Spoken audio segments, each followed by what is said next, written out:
ప్రభుత్వానికి ప్రజలకు వారధిగా ఉండే జర్నలిస్టులు నిరసన బాట చేపట్టారు. ఇళ్ల స్థలాలను కేటాయించాలని డిమాండ్ చేస్తూ జయశంకర్ జిల్లా కేంద్రంలో జర్నలిస్టులు రిలే నిరాహార దీక్షలు చేపట్టారు.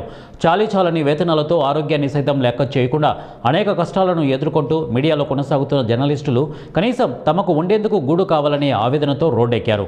గతంలో 37 మందికి పట్టాలు వచ్చినా కూడా స్థలాల కేటాయింపు మాత్రం జరగలేదు.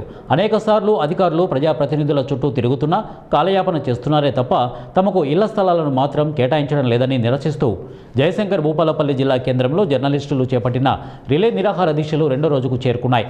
పట్టాలు ఇచ్చి 2 ఏళ్లు దాటినా కూడా తమను పట్టించుకునే నాదుడే లేడని ఆవేదన వ్యక్తం చేశారు.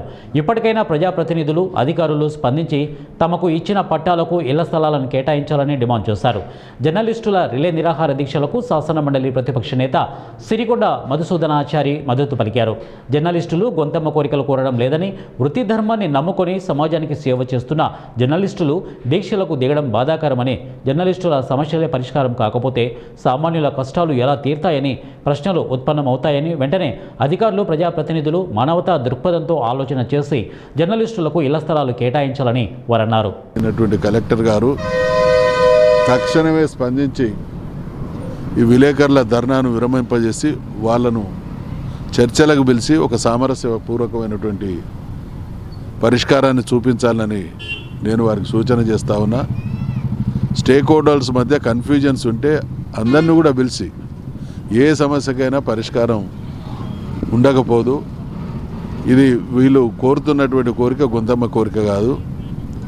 ప్రభుత్వాలు గతంలో మేము అధికారంలో ఉన్నా, ఈరోజు కాంగ్రెస్ పార్టీ ఉన్నా, ప్రభుత్వ పార్టీలు ఏవైనా పేదలకు నివేశన స్థలాలు ఇవ్వడం, వారికి ఇళ్ల నిర్మాణం చేయడం అనేది ప్రభుత్వాలు బాధ్యతగా స్వీకరించినాయి. కాబట్టి జర్నలిస్టులలో కూడా 100% మంది నిరుపేద కుటుంబాలకు సంబంధించినటువంటి వాళ్ళే, వృత్తి ధర్మాన్ని నమ్ముకొని సమాజానికి సేవ చేస్తున్నటువంటి వాళ్ళే. వాళ్ళను 2 కోణాల్లో ఆలోచించు, ఒకటి పేదరికం, రెండవది సమాజ సేవ. మరి అటువంటి వాళ్ళ విషయంలోనే ప్రభుత్వాల అధికారుల స్పందన లేకపోతే పేదల విషయంలో ఎటువంటి స్పందన ఉంటుంది అనే ప్రశ్న ఉత్పన్నమవుతుంది. కాబట్టి ఖచ్చితంగా బీఆర్ఎస్ పార్టీగా ఈ ప్రాంతంలో నుండి గతంలో ప్రజాప్రతినిధిగా పనిచేసినటువంటి వ్యక్తిగా నేను దీనికి సంబంధించినటువంటి అధికారులకు, ప్రజాప్రతినిధులకు సూచన చేస్తా ఉన్నా. తక్షణమే ఈ సమస్యను పరిష్కరించి మీ నిబద్ధతను చాటుకోవాల్సిందిగా కూడా తెలియజేస్తా ఉన్నా.